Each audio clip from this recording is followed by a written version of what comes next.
Everyone, the time for convening has arrived. The Senate will come to order. At this time, I will ask all unauthorized personnel to exit the chamber. I recognize the distinguished senator from Coweta County, senator from the 28th, for reading of the journal. Thank you, Mr. President. Good morning on this fine Senate morning.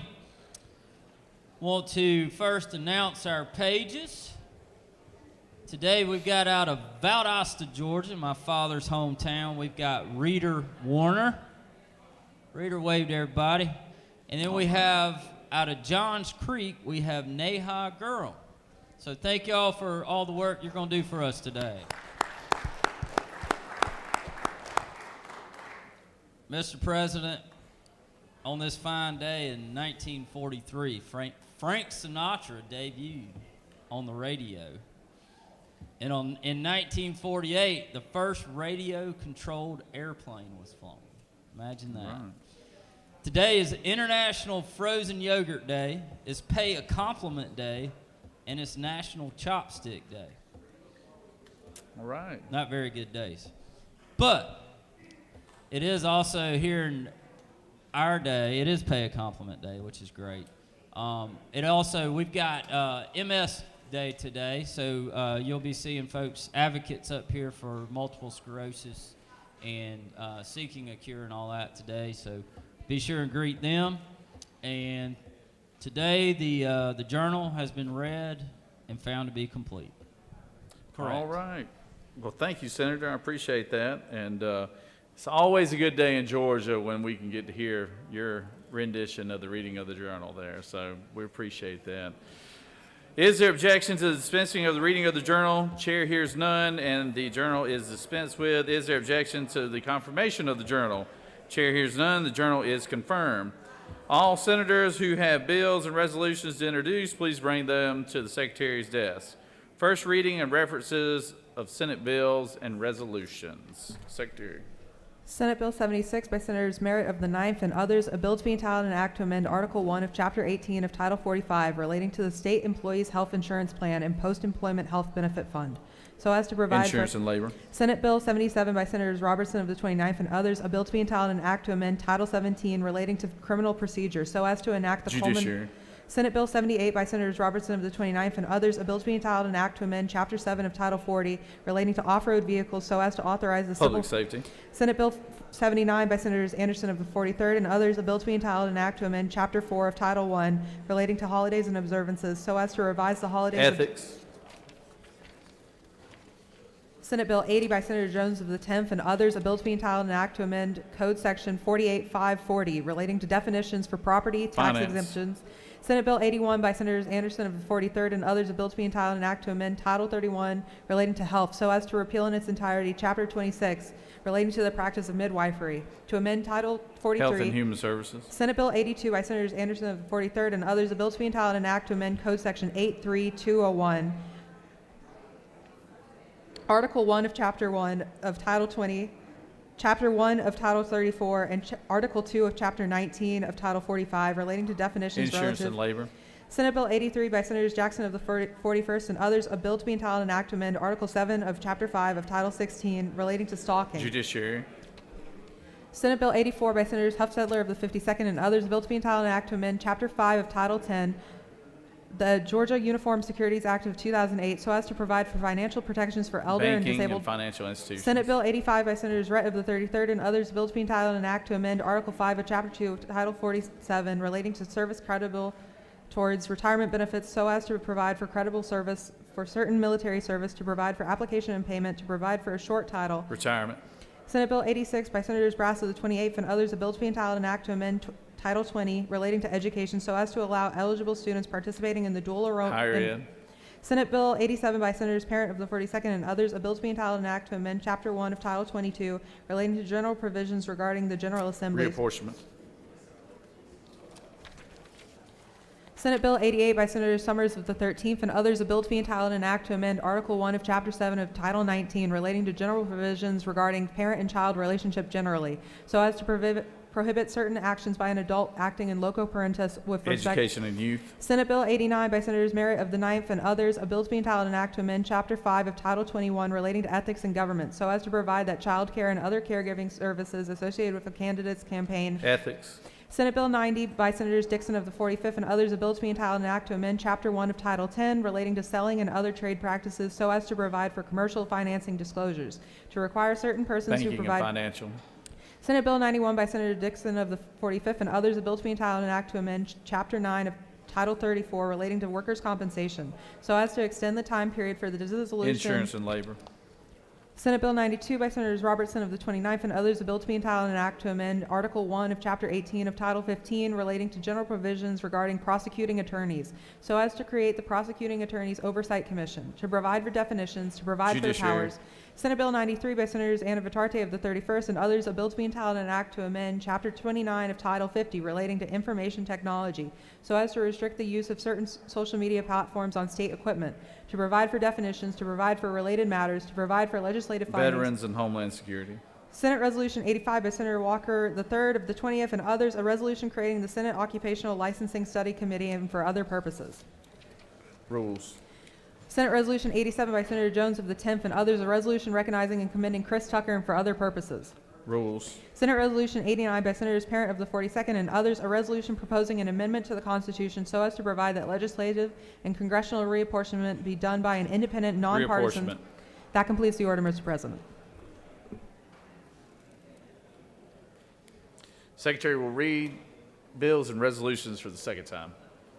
Senate Bill 1 by Senator Dolezal of the 27th and others, state government, automatic repealer on the prohibition on state and local governments from requiring proof of COVID vaccination for government services, remove.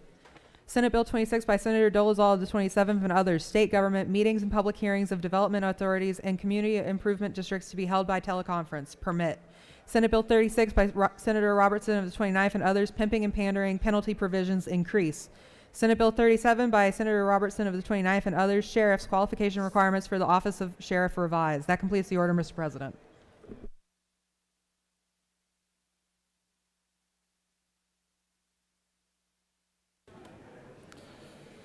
It is now time for our morning roll call. If there's any senators who wish to excuse someone, let your voice be heard. Senator from the 41st. Good morning, Mr. President. I ask for unanimous consent to excuse the senator from number 39. Without objection, the senator from the 39th is excused. Senator from the 40th. Good morning, Mr. President. I ask for unanimous consent to excuse the senators from the 38th and the 5th. Without objection, the senators from the 38th and the 5th are excused. Senator from the 24th, what purpose do you rise? Mr. President, I'd like to excuse the senator from the 23rd and the 25th. Without objection, senators from the 23rd and the 25th will be excused. Are there any other wishes? All right, Secretary will unlock the machine. Please signify your presence by voting the yay switch.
It is now time for our morning devotion. All senators, please take your seats and cease all audible conversation. I would ask the doorkeepers to secure the chamber at this time. And I recognize our friend from the 35th, senator from the 35th. She has the pastor of the day. Can we get a microphone there?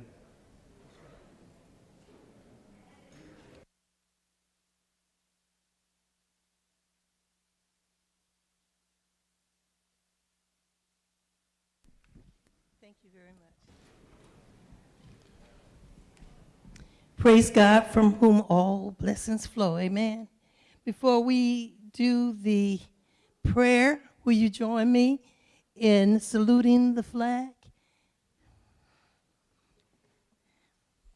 I pledge allegiance to the flag of the United States of America, to the republic for which it stands, one nation, under God, indivisible, with liberty and justice for all.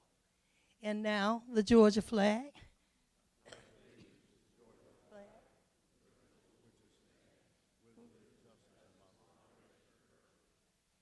Thank you. I'm excited today because there is a big church in my neighborhood, and it's so crowded every Sunday and other days as well. And I said, my goodness, what is that? And then I found out my former brother-in-law and his wife, that's their church that moved from West End. So originally from New York, our pastor of the day made Atlanta his home as he joined the church in 2003 as assistant minister. In just 3 short years after his arrival, he was ordained as the full-time senior minister of the West End Church of Christ, what we now know as the Renaissance Church of Christ. His study of the Bible is constant, having received his Master's of Arts in Theology, Master's of Arts in Biblical Studies, and later completing his doctorate degree in Theological Exegesis. His biblical expertise and understanding of the Word is supreme. He works diligently to ensure his sermon delivers all an impact message in a way that is relevant to all members. His oratorical gift stems from his love and reference of Jesus Christ, our Lord, and his dedication to studying the Word. He also is blessed with the ability to reveal the truth as it appears in the Bible. His sermons have led thousands to be converted in their hearts, and they chose to put Jesus first and be baptized.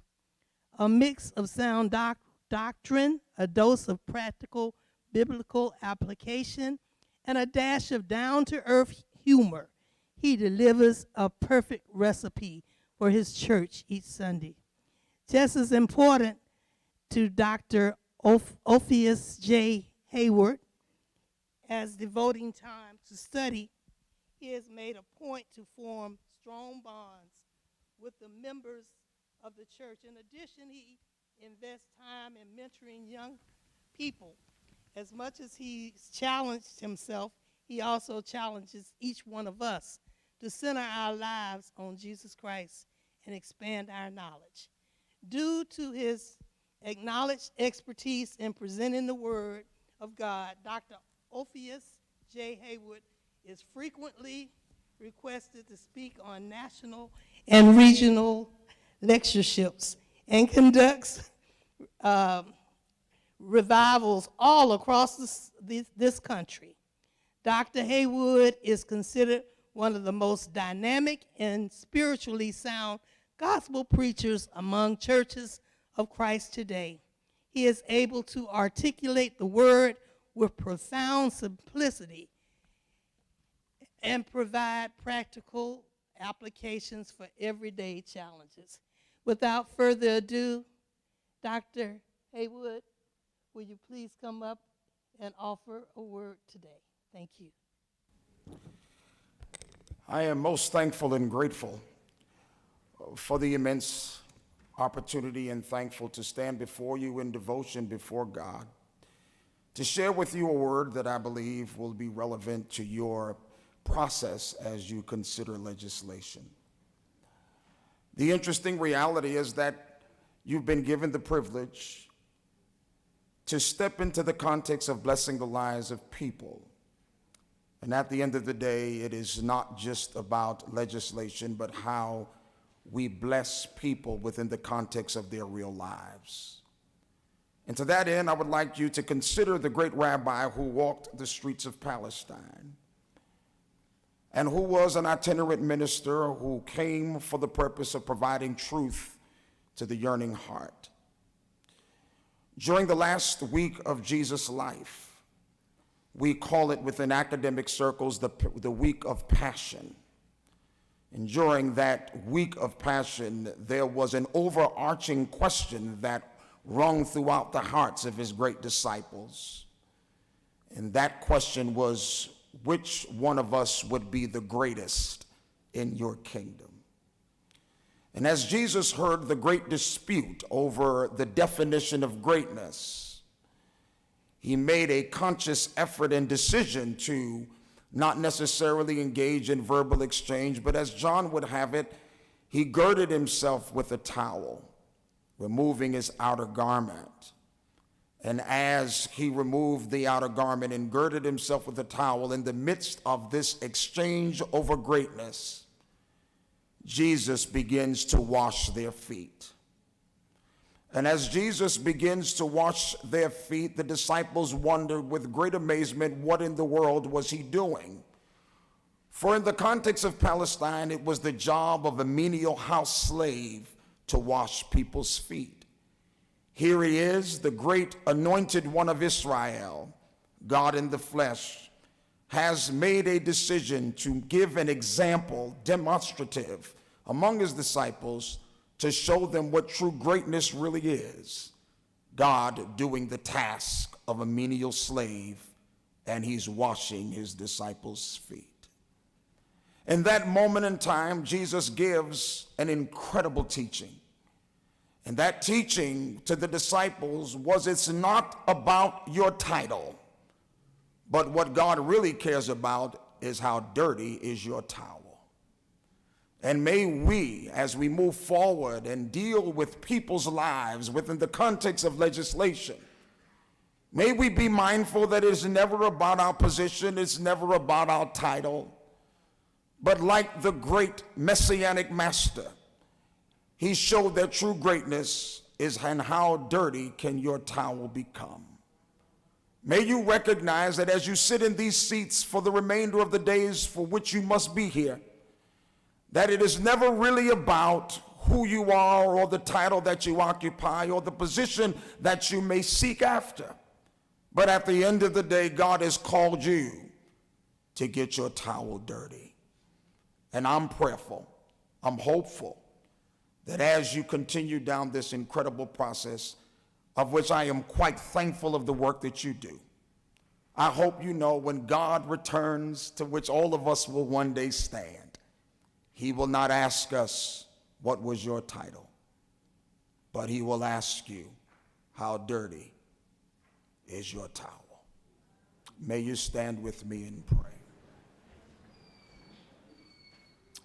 O Lord our God, how excellent is your name in all of the earth.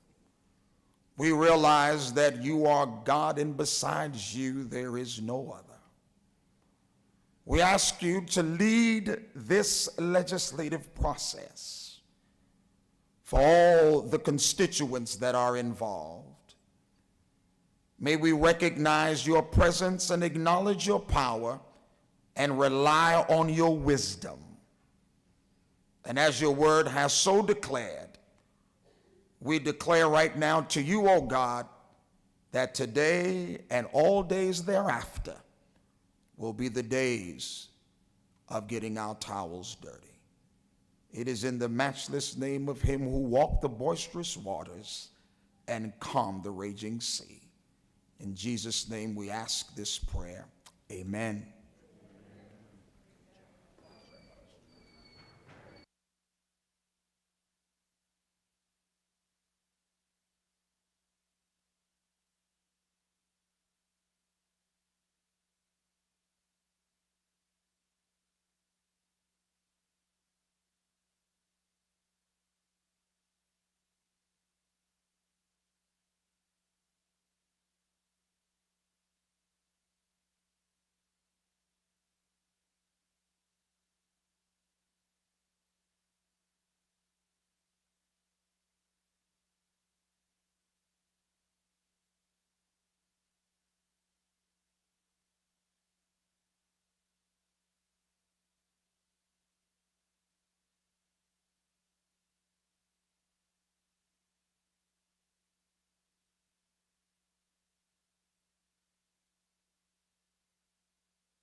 We have a special guest. We have former Senator P.K. Martin here today. It's good to have you here, P.K.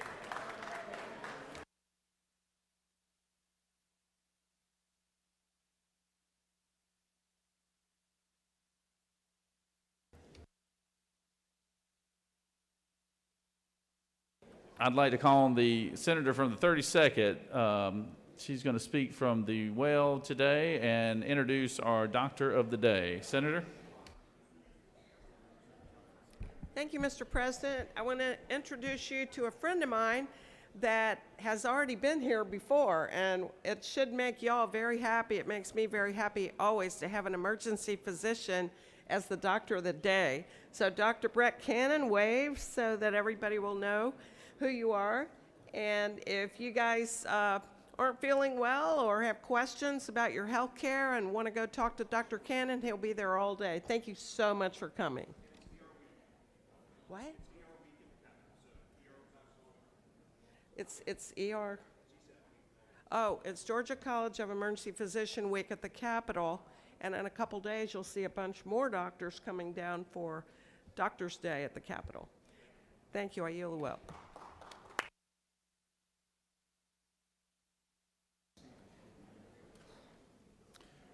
Thank you, Senator. I appreciate that. We have some special presentations today, and the first one is a very busy lady today. She's had the pastor of the day, and she's had all kinds of things. Senator, you ready?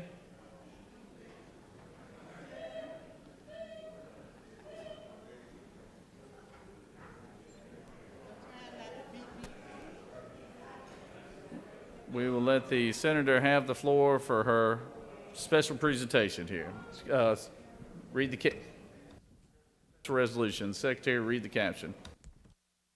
Senate Resolution 39 by Senator James of the 35th, Davenport of the 44th, Rhett of the 33rd, and Halpern of the 39th.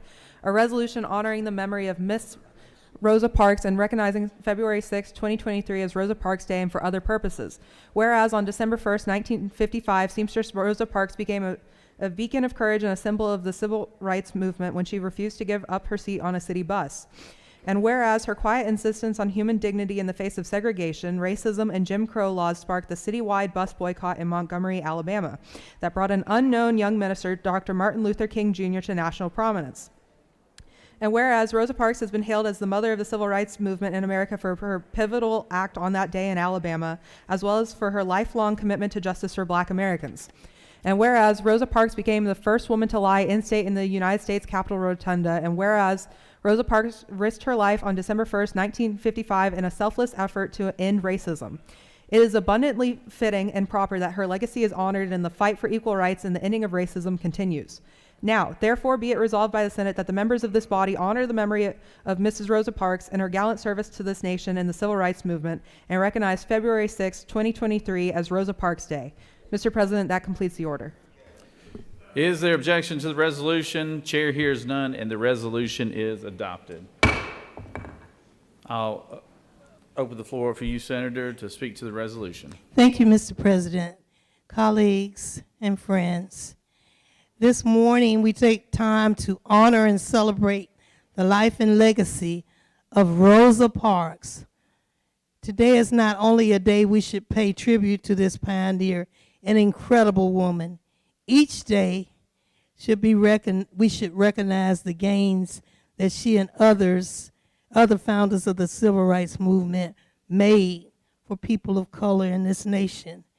And I always say for all people, because civil rights was not just for Black people, but for all people. And today, Rosa Parks, who is the mother of the civil rights movement, best known for her activism at the Montgomery bus boycott. She received historical and national recognition for the work that she did to better the lives of others. Ms. Parks has been awarded the NAACP 79 Spring Arm Medal, the Presidential Medal of Freedom, and Congressional Gold Medal. These are just a portion of her many accomplishments, and she has international acclaim. Rosa Parks famously said the words, "People always think that I didn't get up out of my seat on the bus because I was tired, but that's not true. I was not physically tired. I was just tired of giving in." So we stand on her shoulders, and she will rise in the face of all of adversity continuously. So today, I'm getting more notes. I'm getting too many notes here. Today, we have some very special guests, and they are the relatives, living relatives of Rosa Parks. So as we continue to celebrate this morning, let me just introduce you with my favorite quotation out of the Bible, and that is from Corinthians 4:8-9. It says, "We're hard-pressed on every side, but not crushed, perplexed, but not in despair, persecuted, but not abandoned, struck down, but not destroyed. We will not submit. We will not waver." We learn from Rosa Parks, Reverend Dr. Martin Luther King Jr., Dr.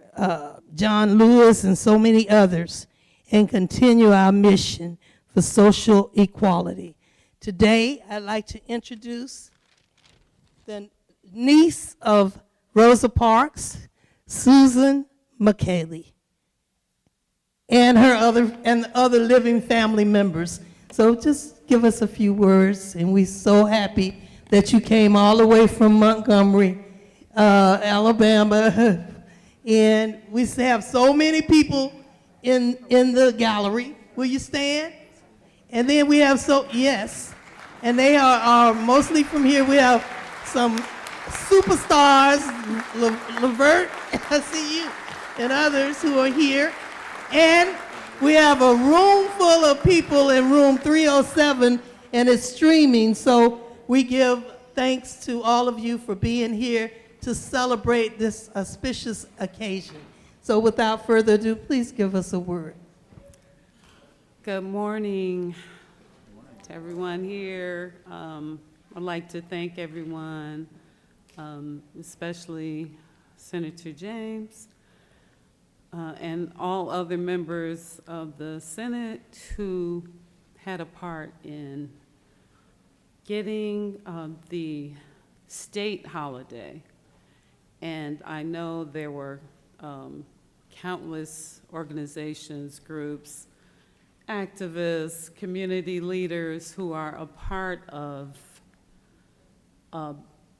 striving for the federal holiday, which is going to happen, and we're just, everyone tirelessly working towards the state holiday. I just want to thank everyone for that, and it's an honor to be here representing the family of Rosa McCauley Parks. I am a niece, one of 13, that was raised in Detroit. Rosa, Raymond, and Leona, they fled Montgomery and came up to Detroit.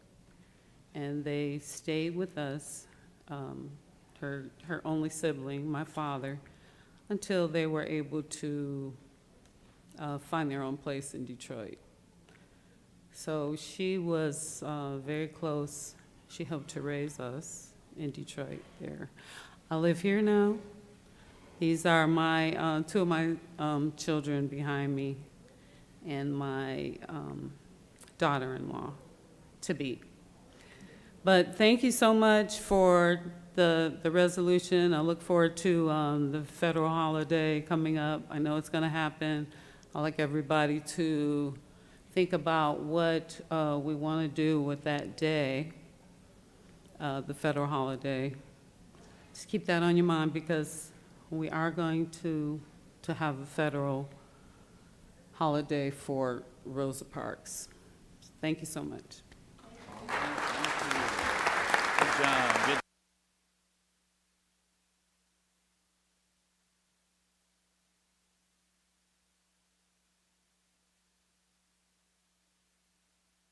resolution that was just approved by the Senate. And we thank you. We thank Grand Master Frederick McHenry that's up in the Mayor Anthony Ford, the mayor also of Tuskegee, Alabama, the mayor of, it's too many of them, Felicia Martin, the lead pastor, Reverend Agnes Lover of the church that Rosa Parks attended. And the list goes on. We want to thank the Rosa Project, Eddie Levert Jr. that's upstairs right there. Amen. Travis Mays, Rhonda Wilkins, and I wanted to surprise y'all with Stevie Wonder, but he was at the he was at the Grammys last night and could not come, but his folk are here. So we want you to go over to 307 and meet them. Thank you, Mr. President. I yield the well, and I thank you so much for being here. Can someone give her the resolution? Oh, I have it.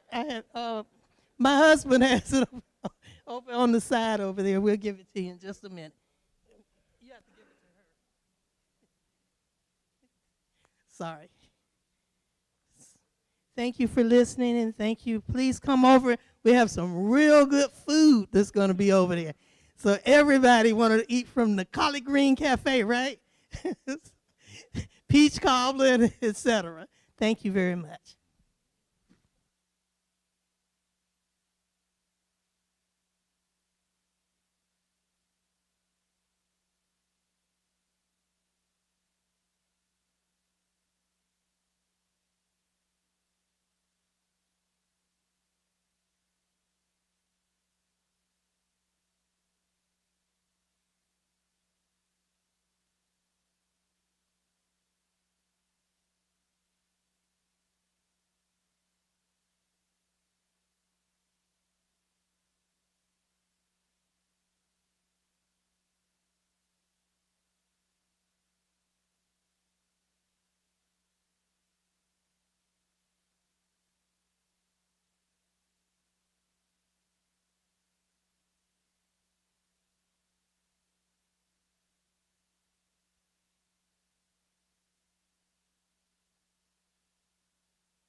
Before we do our other special presentation today, I wanted to recognize a couple of gentlemen who are with our GBA the Georgia Department of Public Safety.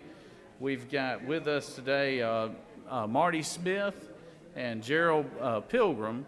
And the reason why we want to recognize them is because they were instrumental in making sure that we will have trained medical staff, EMS folks here at the Capitol for any kind of emergencies that might take place, and that's something that has not been the case in the past. And let's give them, Marty and Gerald, you here, stand up, and let's give them a round of applause here.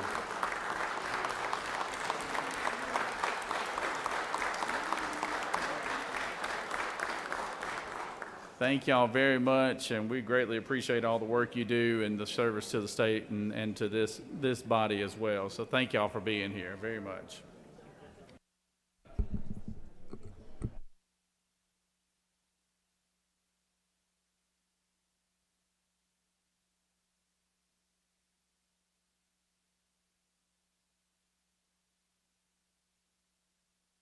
We have a very special guest here today that our good senator here from the 23rd is going to introduce. Secretary, will you read the caption?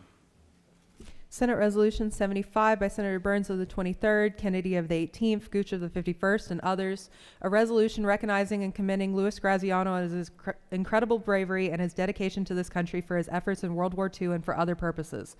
Whereas Louis Graziano was born in 1923, making him the last surviving World War II veteran to witness Germany's surrender. And whereas he was part of the Omaha Beach invasion on D-Day.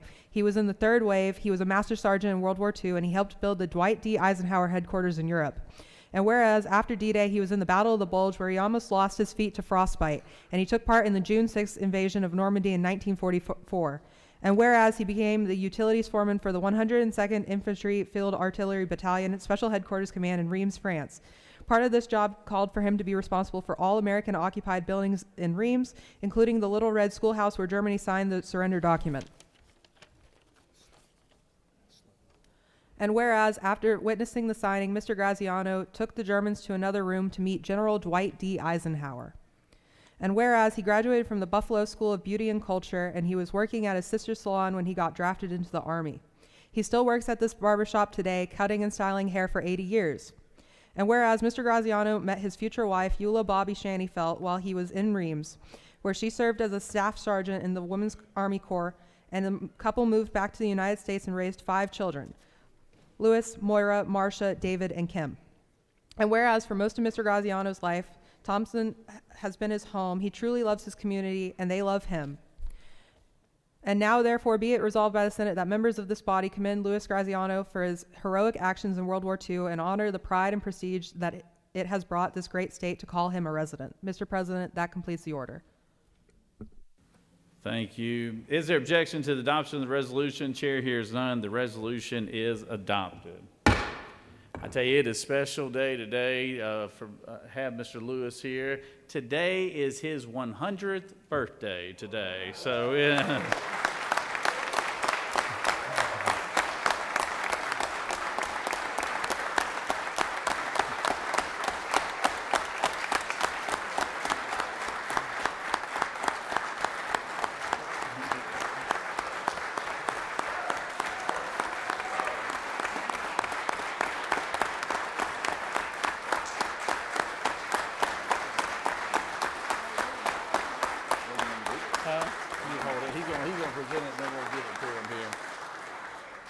I'm going to let the senator from the 23rd, but it is an honor for each and every one of us to have a World War II veteran here today, and I got to give credit to the senator from the 23rd. He wanted to make sure that we did it on this day, for obvious reasons. And Senator, I'll let you have the floor here. Thank you, Mr. President. It is indeed an honor to have Mr. Louis Graziano with us today. He is Luciano Charles Graziano Sr., born in Aurora, New York in February the 6th, 1923. Amazing life. It all changed when he entered the United States Army in 1943. He served on D-Day, as you've heard, Omaha Beach, third wave, maybe we'll have him tell a story or two about that experience.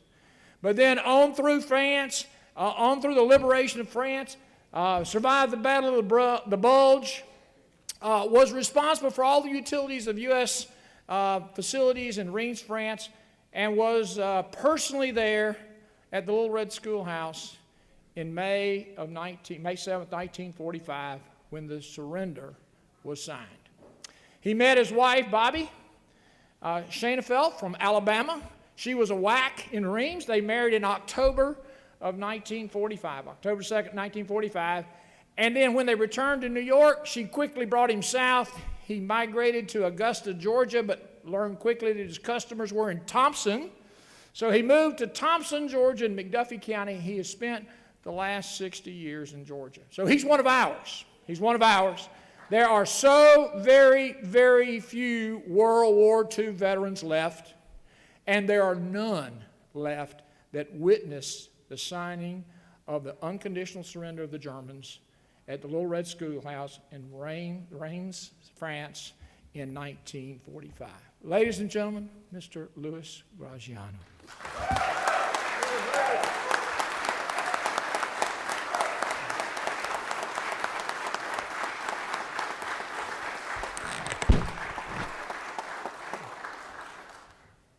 Well, I was in the room when they signed the surrender. In Eisenhower's room, I took care of the war room for Eisenhower. And I don't know. Give me your best Ike story. Ike, well, I took, when the surrender was signed, I took the Germans into Eisenhower's room, which was up the hall, and he wouldn't shake hands with the Germans. And they clapped their heels together when he dismissed him. Then they left. And what was that truck you drove on to Omaha Beach on June Omaha the Beach 6th? Landing, I drove a gasoline truck off of the LST onto the shore. Then I jumped out of it, and I got and up the cliff there, the Germans were shooting down at us. And I got my flamethrower out, and I shot the flames up underneath the cliff up there where the Germans had their gun, and got that guns down. Then there was another gun there, and shot a flamer up in the sky, and I knew the Navy knew what I wanted, and they shot from the ship, and they got that other gun out for me. That's amazing. Ladies and gentlemen,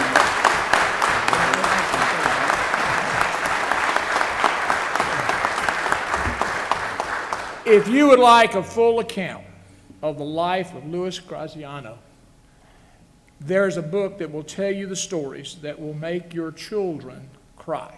Okay? So give it a chance. Let me say we have his children with him today. We have his son, Butch, Louis Graziano II, Marty, his daughter Marcia, Kim, and Maura. Is that right? And then we have a host of his family in the gallery. We're so glad they could join us today. All right. This is the celebration.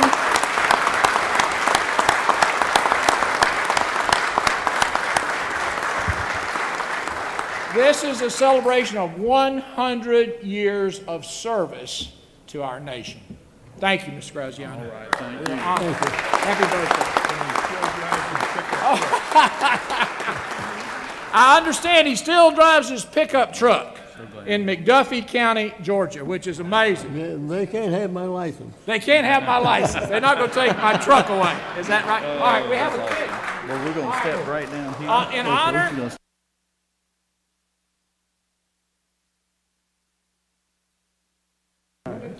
I was going to do it. Let me tell the story. I don't know what you were doing when you were 94, but when Mr. Graziano was 94, he wrote this book, began writing the book when he was 94. He finished it when he was 95. It was published when he was 96. He's a part of the Eisenhower Project, and he shares his stories across our nation as his travels permit him. So we're so glad that he's here today. We have a cake, a birthday cake. We understand his favorite is chocolate. So we're going to have chocolate cake in the foyer afterwards, but we're so grateful for his service and his willingness to join us today on his birthday. Thank you. Here, here. All right. Good job. Good job.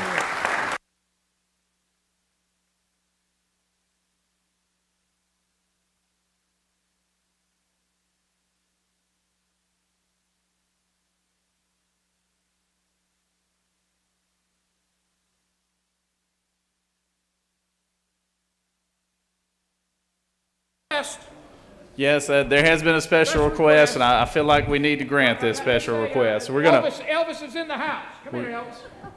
Elvis is going We're to gonna- lead us in a short rendition. We're going to give Senator from the 8th the floor. Lord help us all, but we're going to sing happy birthday for us here. Here we go.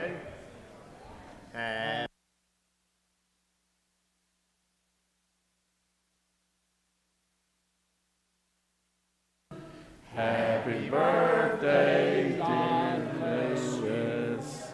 Happy birthday to you. Hey, hey, hey, hey.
I don't know if y'all heard Mr. Lewis when he was walking down the steps saying that he was glad to turn 100. He assured everybody they weren't going to take his driver's license away from him either. So, so he says he gets around well. So it's a real honor to have him. And thank you, Senator from the 23rd, for making that happen. It is now time for points of personal privilege. Any senator wishing to rise on a point of personal privilege. Senator from the 34th.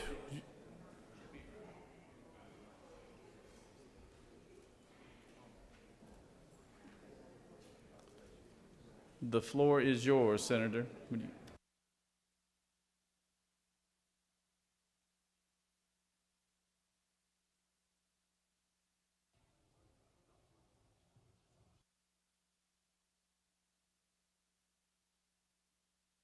Rise in honor of Black History Month. And today is my day, but it seems we've gotten a lot of Black history already. I know you all have noticed that there is a picture on your desk. I will explain it as I move forward. My person is none other than Dr. Benjamin E. Mays.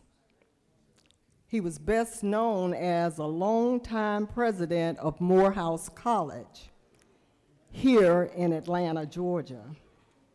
He was a minister, an educator, a scholar, and a social activist. He was a mentor to the civil rights leader, Reverend Dr. Martin Luther King Jr.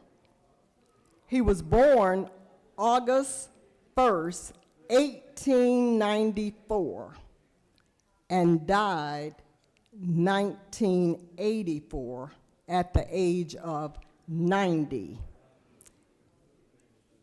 I chose him because he was superintendent of City of Atlanta Public Schools when I was in public schools in the City of Atlanta. When my husband bought our first home and moved our family down to Clayton County, I was perplexed as a young mother and was having a few challenges in the school system that we had put our children in.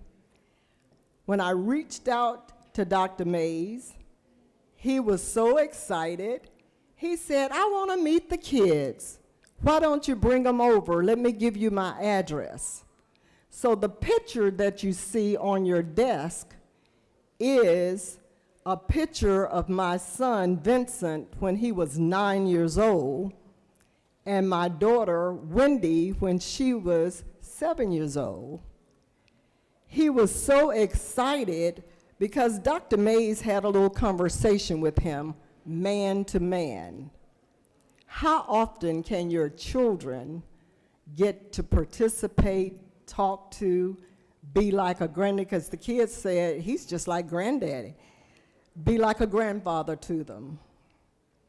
But the catch-all was this book. There we go. And the book is on the screen, but it is an autographed copy. This book sold for $7.95. Of course, the kids Googled it, and on Amazon it's 200 and whatever he told me, I forgot the exact amount. But the autographed copy, according to, when you Google and do all those things that I'm not good at, it actually sells for even more. However, I've already had it, put in a shadow box? Nobody's taken this one anywhere. This is genuine. But I do want to go ahead and read what he said to Vincent, and even though it's entitled, "Lord, the people have driven me on," Benjamin E. Mays, he wrote to my son, Vincent C., at GW Northcutt Elementary School, "I urge you to read every line of this book. Best wishes to you, Benjamin Elijah Mays, October 22nd, 1982. Just a little bit of history on this Black History Day, and as a proud mother and grandmother, y'all heard about my grandson, and grandma, I don't miss an opportunity to talk about my greatest achievement. Thank you, Mr. President. I'll yield the well. Thank you, Senator. I appreciate that point of personal privilege. Senator from the 28th, looks like you have a special guest with you too as well. The lady that made it all happen in the Brass family. Senator Brass has his mother with him today. Let's give her a big round of applause here.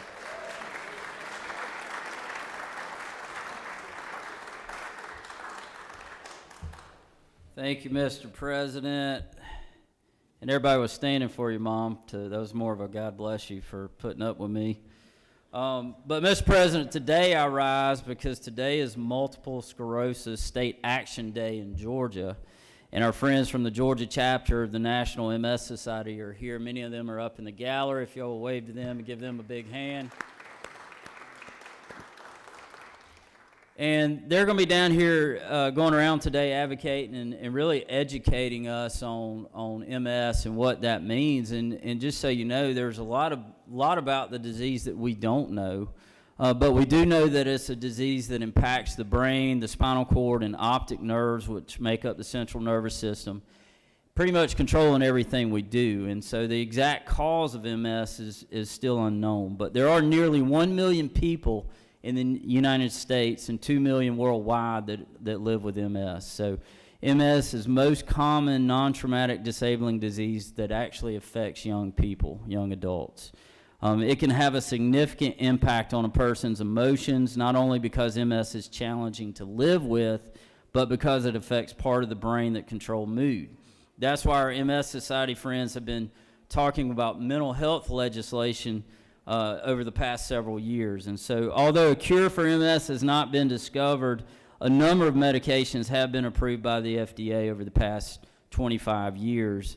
And my mother has been a benefit of that. She was diagnosed 25 years ago at the age of 47.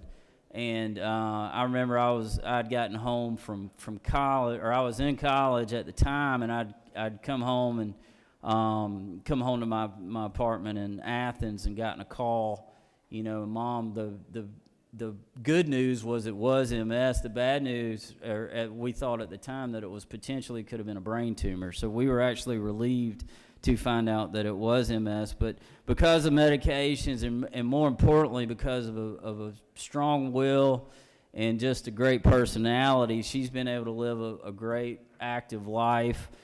She retired just 5 years ago at the tender age of 67, and she's still at home now driving my dad crazy, and but more importantly, keeping my tornado of a family together and helping us manage through that. So for all our friends up there, that are here for State Action Day with MS and my mother, God bless each and every one of you. Look forward to spending time with you throughout the day, and grab a legislator and help educate them, and y'all just open up your minds and your hearts to them, because they got some great things to say, and they've all lived a great life, but there's a lot of work that still needs to be done around this disease, and it's going to take legislation.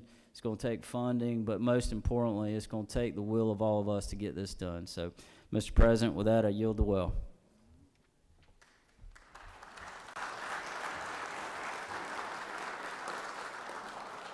Thank you, Senator, and thank you, Mrs. Brass, for being here.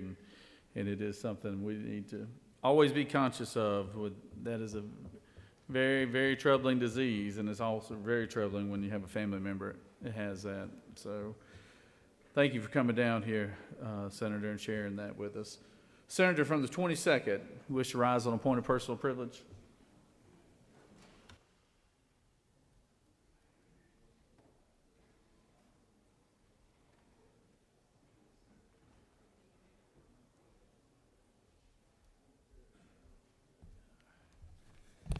Thank you, Mr. President. It's my honor today. Today is Greater Augusta Day here at the Capitol, and we're responsible for these great hats that we have here on our desk to represent the Augusta National. And Augusta is special because of that. It's also special because we're home of James Brown. But two other major issues, other things that Augusta is special for, is also we're home of the Georgia Cyber Center and, of course, our state medical college. And then finally, of course, we're special because of the people that live in Augusta and the greater Augusta area, also represented by the senator from the 23rd and also from the senator the 24th. So it is our honor today to welcome the folks from the greater Augusta area. And if you see them, please make sure that you shake their hand and say hello. They're happy to be here. They'll be easy to see. They'll be really well dressed, really well spoken, really well cultured, and they'll basically uplift the Capitol today because they're from the greater Augusta area. Thank you, Mr. And I yield the will, Mr. President.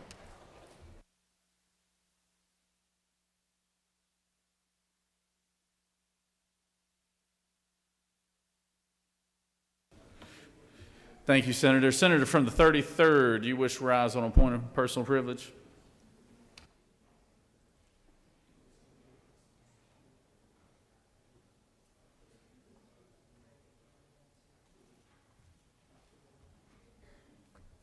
Thank you, Mr. President, my fellow senators, colleagues, and y'all. Today, I'm up here because it's Black History Month and I have a Black History moment. And I don't have to look too far, but to look at the senator from the 15th District, the Dean, Senator Ed Harbison. He's of Columbus, Georgia, and was first elected to the Senate from the 15th District in 1992. Senator Harbison represents the citizens of Macon, Marion, Talbot, Taylor, Scaly counties, as well as portions of Chattahoochee County and Muskogee, and probably a few more. During the 2008 General Assembly, Senator Harbison successfully sponsored a bill to ease the barriers and alleviate bureaucratic red tape for children of military families who transferred from one state to another. The senator from the 15th is also responsible for legislation which designated Georgia as the Purple Heart State, established a separate court for veterans in Georgia, established the Military Hall of Fame in Georgia, and a bill authorizing the consolidation of the Chattahoochee County and Cusseta. Senator Harbison is also prior to his election, the senator served as second vice president of Muskogee County School Board and was a member of the Columbus Charter Review Commission. Born in Prattsville, Alabama, and raised in Montgomery, the senator from the 15th graduated from the Career Academy School of Broadcasting and attended Troy State University at Fort Benning. He served 4 years in the United States Marine, hoorah, and is a recipient of the Purple Heart. Senator Harbison is also a public relations and advertising consultant and a broadcast journalist. Senator Harbison has been featured in NBC's Dateline News program regarding the death penalty and other issues, and the senator has received numerous awards for his professional accomplishment in his community service, such as the National Infantry Association Order of St. Maurice for distinguished and gallant support of the infantry, the Associated Press Annual Award for Best Regularly Scheduled TV Newscast, the Department of Defense Vietnam Veterans of Appreciation Award, the Legacy of Leadership Award for Outstanding Service to the African American community, and I can go on and go on. But just recently, last year, he was elected as a broadcaster to the Georgia Hall of Fame. So please put your hands together as we recognize this man of integrity, the man of the 15th, Senator Ed Harbison. I yield the well.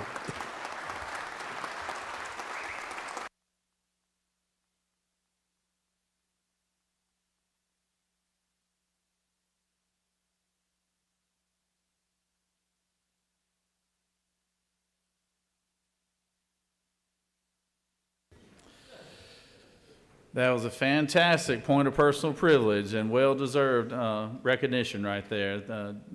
Senator Harbison, Senator from the 15th has been a man. He is a man's man, man's dignity, man of great courage, and I'm so proud of everything you've accomplished, and always considered you a friend, and still to this day consider you a friend.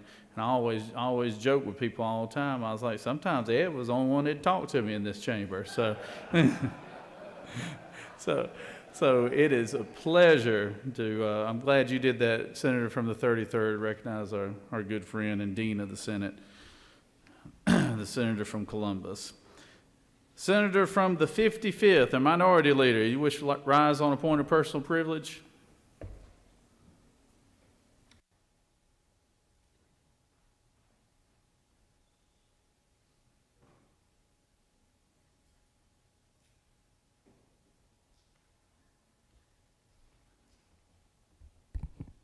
Thank you, Mr. President, members of the Senate. I rise on a point of personal privilege today to recognize acts of haters on yesterday. On Sunday morning, people in the predominantly Jewish neighborhoods in Sandy Springs woke up to flyers strewn in their driveways, spewing hate. I won't bear the lead here. No one, not one Georgian, should ever wake up to hate. And as many of you well know, this isn't the first time Jewish Georgians have been targeted. On October 12, 1958, the temple in Atlanta was bombed after Rabbi Jacob Rothschild spoke out against segregation and advocated for racial equality. Then Mayor of Atlanta, William Hartsfield, and AJC editor Ralph McGill quickly spoke out against the violence. President Dwight Eisenhower also issued a statement. I appreciate that the governor of this state has already spoken out about this ugly act of hate. But there is more.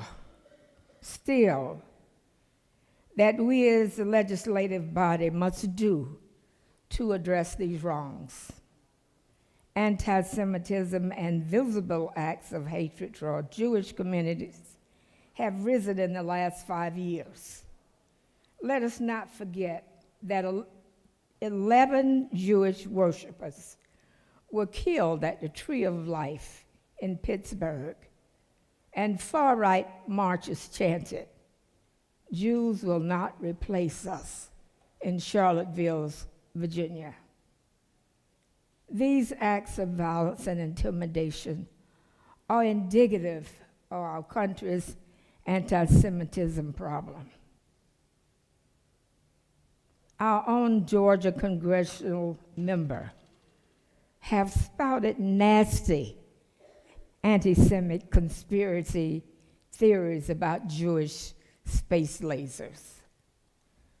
According to the data, Georgia reported at least 238 hate crimes incidents in 2021, an increase from 195 incidents in 2020, reaching the highest number it has been in over 2 decades. While I am proud that we passed the hate crimes law in Georgia after years of effort, it should not take blatant acts of violence for us to take action against crime, against hate.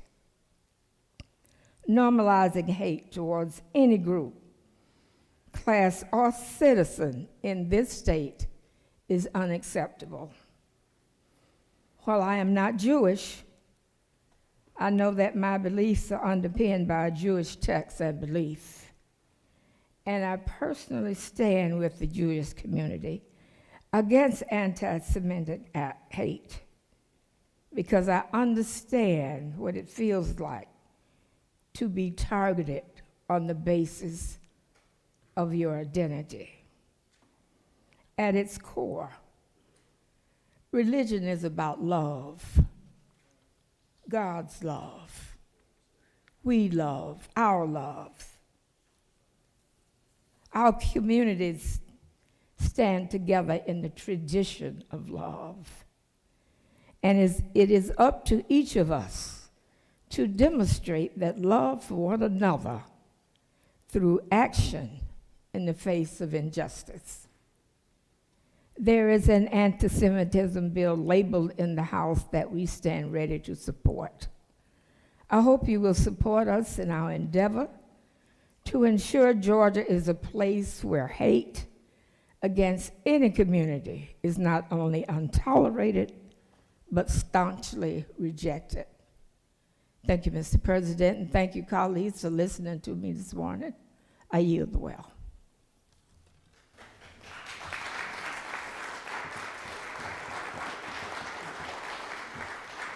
Thank you, Minority Leader. Thank you for bringing that to the upon a point of personal privilege. I think everybody would agree with your sentiments. Senator from the 40th, would you like to rise on point of personal privilege?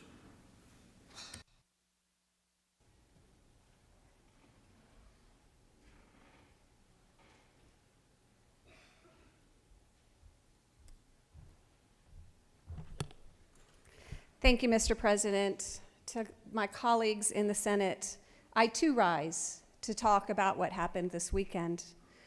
Because on Sunday morning, when many of us were simply getting up in the morning, maybe getting ready to attend church services, members of the Jewish community in my district awoke to find these hateful anti-Semitic flyers in their driveways. Now, many of these people are my personal friends, and I know that they are hurting today. These flyers blanketed several neighborhoods in the Dunwoody and Sandy Springs area. Sadly, this is no longer an uncommon occurrence.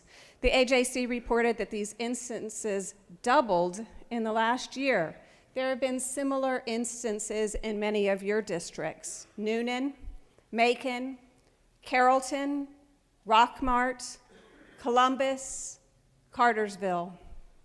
The white nationalist groups responsible for these actions seek to desensitize us to anti-Semitic rhetoric. Yet we know that rhetoric often leads to violence. We cannot let them win. I hope that you will join me in standing with the Jewish community and denouncing these actions in no uncertain terms, because hate in any form has no place in Georgia. Thank you, Mr. President. I yield the well.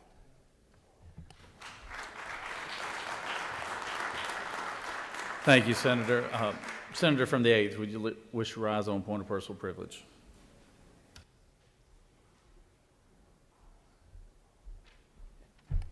Mr. President, I'll try to make this as quick as possible.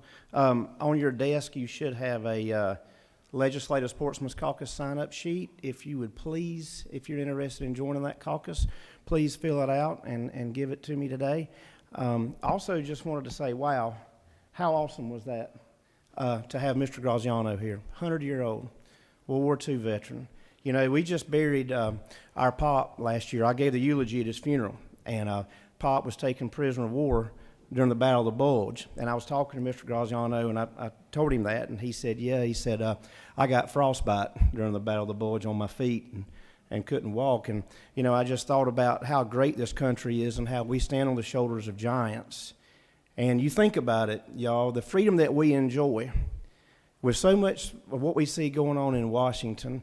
I've got news for you. If you're a Democrat, there's a lot of Republicans that died for your freedom. If you're a Republican, there's a lot of Democrats that died for your freedom.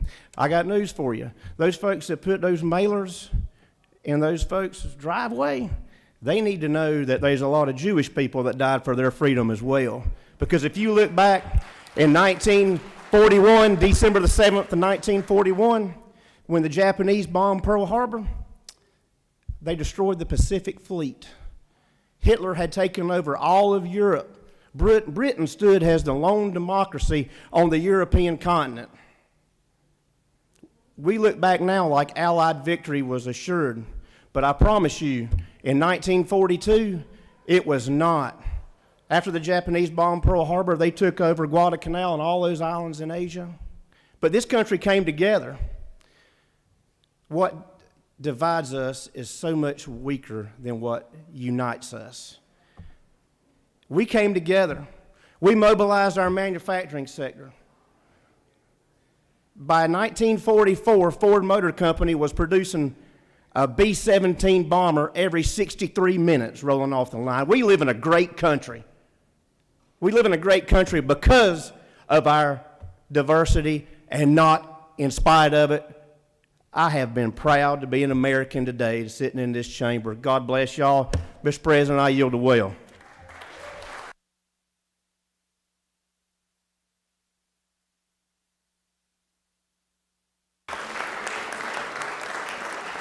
Thank you, Senator. Thank you for those Those inspiring words there.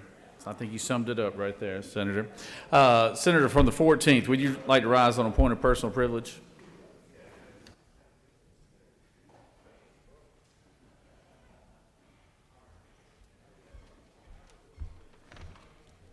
Thank you very much, Mr. President. Colleagues, I rise today to observe something inspiring happening in my district, in Sandy Springs, something we can all be happy about. This is an especially good month to honor the achievement of a local black woman business owner who has done amazing things with the community in Sandy Springs by taking over a gymnasium, a lease from the city of Sandy Springs in August 2019, and turning that gymnasium into what is now called Phoenix Gymnastics. The owner's name is Miss Gina White. She's gotten a little media attention recently for the amazing things she's been able to do. She sort of represents a lot of stories that matter to us here in this chamber. You know, COVID obviously affected small businesses throughout the state, but hit Phoenix Gymnasium particularly hard, obviously since they started in late 2019. She started with 100 recreational students, and these are kids from 18 months to 18 years who are, you know, connecting mind and body and getting into their rhythm with gymnastics as their extracurricular activity. But the shutdown was hard. Now, she only shut down for 4 months, and like most or much of the state, tried to come roaring back, tried to do her best to, you know, manage COVID restrictions, reopen. And in the time since, she has managed to go from the 100 recreational students she started from to 300 recreational students who are still practicing at the gymnasium. She's got 35 competitive girls who do competitions on a team, and their season will run through April. And she's also done programming for neurodiverse students. So truly, I mean, serving every aspect of the community. But here's a point, too, that I wanted to emphasize about her resilience. She took a creative approach to staffing. You know, businesses across the state have had issues with staffing. She saw an opportunity to enroll high school students in a work training program to get them certified through USA Gymnastics so they could actually coach the students at a time when it was really hard to find people to come work full time. But in any event, she's still having some, you know, financial troubles that are carryover from the COVID era, and I think this is true of a lot of businesses. So I just wanted to come and show my support for Miss White, for Phoenix Gymnastics, and for all the other small businesses and minority-owned businesses that she represents. I think that she embodies the entrepreneurial spirit of American small business owners, has created community in Sandy Springs in such an important way, and especially this month, I wanted to give her a shout out. Miss White is here today. Miss White, if you could stand and just be recognized by the chamber. Thank you so much.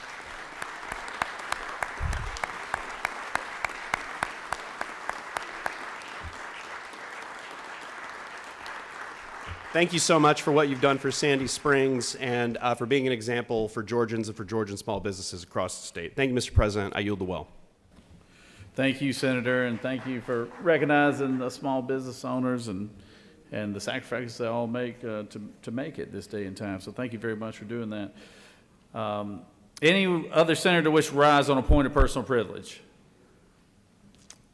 Hearing none, you have a consent calendar. Privilege resolutions before you. Does any senator wish to remove a resolution from the consent calendar? Is there objection to the adoption of the resolution on the consent calendar? The chair hears none, and the resolution on the consent calendar is adopted. Are there any motions to withdraw or commit? Chair hearing none. I recognize the majority leader for a motion. Thank you, Mr. President. I move that the Senate stand adjourned until 10 a.m. February 7th, 2023. Secretary will read the announcements. The Rules Committee will meet upon adjournment in 450 of the Capitol. The Agriculture and Consumer Affairs Committee meeting will happen at 1 p.m. in 450 of the Capitol. The Government Oversight Committee will meet at 1 p.m. in 307 CLOB. The Transportation Committee will meet at 1 p.m. in Mezzanine 1 of the Capitol. The Health and Human Services Committee meeting will happen at 2 p.m. in 450 of the Capitol. The Interstate Cooperation Committee will meet at 2 p.m. in Mezzanine 1 of the Capitol. The Finance Committee will meet at 3 p.m. in Mezzanine 1 of the Capitol. And the Judiciary Committee will meet at 4 p.m. in 307 CLOB. Mr. President, that completes the order. Are there any other announcements? Senator from the 42nd, would you wish to speak?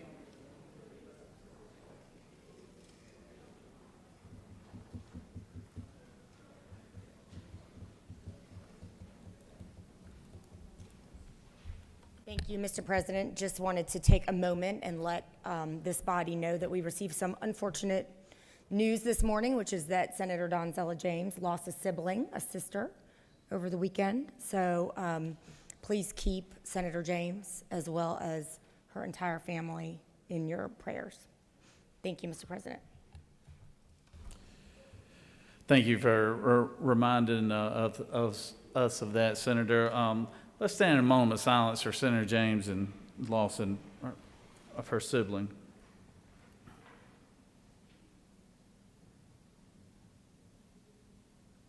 Amen.